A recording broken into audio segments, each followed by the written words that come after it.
Hi, audiophile. Today I'll show you how to make balanced XLR to unbalanced RCA audio cable. Just do it yourself and get high quality, your own custom length sound system cable. In this tutorial you will learn all the tips and trick, as well as wiring to make your first high quality audio XLR to RCA cable. To complete this project, you will need various tools, a soldering kit and some heat shrink tubing. You will also need 2 pieces of 3-pin XLR connectors and 2 pieces of RCA jacks. And of course 2 pieces of audio or microphone cable with at least 2 wires inside. Choose the length you need for your application. You can't buy too good a cable. The better the quality of the cable and connectors, the better the result. I chose a low capacitance Supreme microphone cable from Tasker, made in Italy, sounds good, plus this C128 model gives a good price-performance ratio.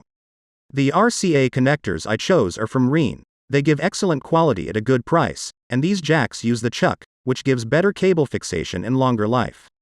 The 3-pin XLR connectors I chose are from the industry leader Neutrik. They have proven themselves with high quality and good price. The first task is to install the connector housing on the cable, but here it is important to know the direction of the sound direction, because the best high-end traditions require the cable to be installed in the direction the text is reading. Since for me this cable will connect an unbalanced sound card with active studio monitors, I will install the RCA on the left side of the cable so that the direction of reading the text matches the direction of sound flow. Once the RCA connector housings are on the cable, remove the cable outer jacket with a sharp paper knife, but with 110% accuracy, so as not to damage the internal wires. Then separate the cable shield wires and twist them all into one wire. Remove the insulation and strength materials, cut them off. Then check of how much insulation needs to be removed from the center wires to be able to solder them. Carefully for both wires remove the outer insulation and twist them together as the RCA connector has only 2 contacts. Ground and signal contacts. Check if fit and match. Do the same for the other wire, which will also need the RCA jack installed. Once both wires are prepared, turn on the soldering iron and tin all 4 wires. This will make soldering easier and improve the solder quality. Cut the excess wire length so that it does not short circuit. Tin also the RCA contacts so that you can solder the wires better. Solder the ground wire, but be careful that this wire does not make a short circuit with the center signal wire. Then put the signal wire in place and solder it. Solder the other cable wires to the other RCA connector. Then check with a multimeter that there is no short circuit between the ground and signal wires that is not visible to the eyes. Cut a small strip of insulating tape and install it between the signal and ground wires for extra security. Insert 2 layers of insulating tape for double security in the long term. Do the same for the second RCA connector. Then put the chuck on the cable and place it in the right position. Slide the connector housing on top and tighten it properly. This one will last a lifetime. Do the same for the second RCA connector and you will have half the project done. Take the cable at the RCA connector and tighten it to the end of the cable. This needs to be done several times for both cables. This way the excess outer jacket rubber is released. Unscrew the XLR connector and slide the connector housing and the chuck onto the cable.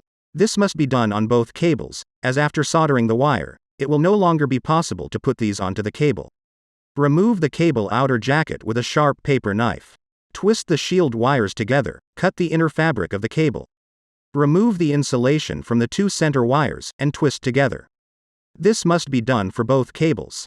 Then tin all wires, and tin all 3 XLR connector contacts. For everything to work at 100%, it is important to understand the wiring. The XLR connector has 3 contacts, the RCA only 2 contacts. You need to solder the signal wire from RCA to the second contact of XLR. The XLR connector has a visible pin numbering. Once the signal wire is soldered, you need to solder the ground wire so that you can connect both the first and the third XLR contacts to this ground wire. This is a little difficult, but it can be done. If you find it too difficult, you can solder a separate jumper cable to connect the first and third contacts. Once all the wires are soldered, take a small piece of insulating tape and wrap it around the signal wire on the second XLR contact. This will help to avoid short circuits. Then put the chuck in place properly, and slide the housing on, screwing it in tightly, so that the wire is well locked. Do the same for the other cable. Be careful, follow the steps and you will be fine. Then do a quality check with a multimeter. Check that the signal wire from the RCA is reachable to the second contact of the XLR. Check that there are no short circuits. How to use the multimeter you will find in the description of this video. This is also the result of a high-quality custom-made RCA to XLR, or XLR to RCA unbalanced audio cable.